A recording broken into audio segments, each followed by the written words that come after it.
Suicide rates appear to be increasing slightly. That's according to data from the Centers for Disease Control and Prevention. In 2021, about 48,000 people died by suicide in the United States. That means about one person died every 11 minutes. In 2022, that number increased by 2.6%. More than 49,000 people died by suicide last year. Another sobering statistic, 12.3 million adults seriously thought about suicide in 2021. Organizations across the country are working to get those people the help they need, but they can't do it without first spreading awareness. News 10's Caleb Bryant spoke with a local nonprofit working to do just that. He has more on what this month means. The folks at Team of Mercy believe that a survivor of suicide isn't just a person who considered it, it can also be someone who lost a loved one because of it. And their story can be of hope through tragedy.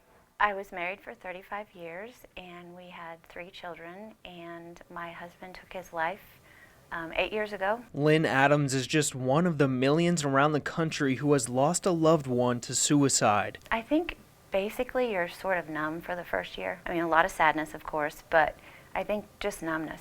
After losing her husband, Adams found support in her family, church, and getting involved with the nonprofit organization Team of Mercy in Terre Haute. Team of Mercy focuses on giving support for those struggling with mental illness. We will help finance individuals seeking mental health services. Sometimes our resources here in town don't accept insurance, right?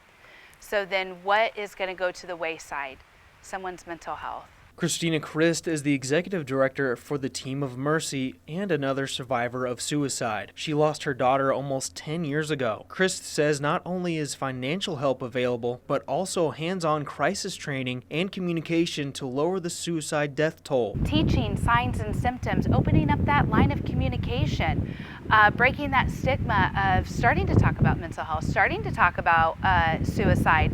You know, how do you do that? Getting comfortable and recognizing those signs and symptoms. Christ and Adams say that the biggest takeaway from this month as a whole is that there's always a light at the end of the tunnel. There is life after a suicide.